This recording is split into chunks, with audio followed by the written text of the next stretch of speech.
Thank you. We're here to consider H.R. 4361, the Government Reform and Improvement Act of 2016. As amended, the bill combines 7 good government bills, each of which have been reported by the Committee on Oversight and Government Reform, and I look forward to hearing from some of the bill's sponsors as we move this package today. Broadly speaking, these bills address 3 key issues: enhancing federal information technology security, modernizing the federal workforce, and addressing federal regulatory burdens. The first topic, enhancing IT security, is addressed through the first title of the bill and is championed by Representative Gary Palmer, also the sponsor of the underlying bill that is under consideration now. Specifically, Title I of the bill addresses the Federal Labor Relations Authority determination that was based on an incorrect interpretation of the Federal Information Security Management Act, or what's widely referred to as FISMA. The ruling permits federal employee unions to delay agencies from implementing timely and necessary cybersecurity protections, like blocking access to potentially dangerous websites, until the agencies first negotiate with unions over the changes. The second topic, the federal workforce modernization, is covered by Titles 2, 3, 4, and 5 of the legislation. Title II includes the text of H.R. 901, a bill introduced by Representative Mark Meadows of North Carolina. It requires the Office of Management and Budget to issue guidelines to prohibit access to explicit websites from federal government computers unless such access is necessary for investigative purposes. It's kind of ridiculous that we have to legislate this, but it is such a pervasive problem in our work on the Oversight and Government Reform Committee. This is a vital bill that's in that package. We have heard numerous examples of this problem. One individual, for instance, Mr. Chairman, was at the EPA, the Environmental Protection Agency, and was identified by the Inspector General there. This person was watching 2 to 6 hours per day of explicit material, otherwise known as pornography, on the clock and paid for by the American taxpayer.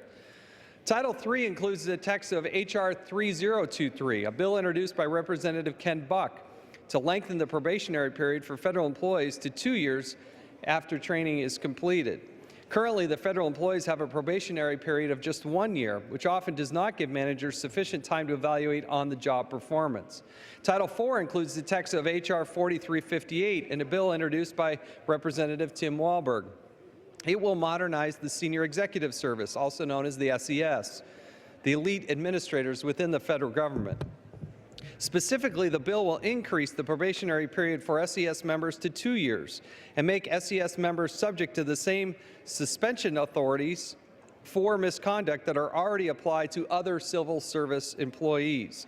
Additionally, agencies will be able to remove the SES employees for, quote, such cause as would promote the efficiency of the service, end quote. So what we're trying to do is provide more efficiency, and this is an appropriate bill. Title V includes the text of H.R. 3023, a bill introduced by Representative Dennis Ross of Florida, to require the Office of Personnel Management to release an annual report on the use of official time by agencies. Official time is when federal employees perform representational work for a union in lieu of normally assigned work. I think it's appropriate that we have some more specificity for Congress to understand what is happening here. The third topic, addressing regulatory burdens, is covered by the final 2 titles of the bill, Title VI and Title VII. Title VI includes the text of H.R. 4612, a bill introduced by Representative Tim Walberg of Michigan to prohibit agencies from proposing or finalizing rules in the period between the day of a presidential election and the inauguration of a new president. The provision will address a recurring problem where sitting presidents from both parties rush through the regulations at the end of the term, which have come to known as midnight regulations. To counter the problem of midnight regulations, every president since Ronald Reagan who has taken over from the opposite party has issued an immediate regulatory moratorium to pause the regulatory process until it can be reviewed. Rather than forcing incoming presidents to handle a torrent of new regulations advanced by an outgoing president, the bill would allow new presidents to move forward on regulations they deem appropriate. And Mr. Chairman, Title VII includes the text of 4912, H.R. 4921, a bill introduced by Representative Mark Walker, also of North Carolina, to require the Internal Revenue Service to mirror what the agency requires of taxpayers in its own record-keeping requirement. Imagine that. The IRS has to live under the same standard that they make the American people live under. Specifically, the IRS requires taxpayers to keep their tax year information for 3 years after filing. This bill does the same. A lot of good bills wrapped into this package. I urge our members to support it. And with that, I reserve the balance of our time.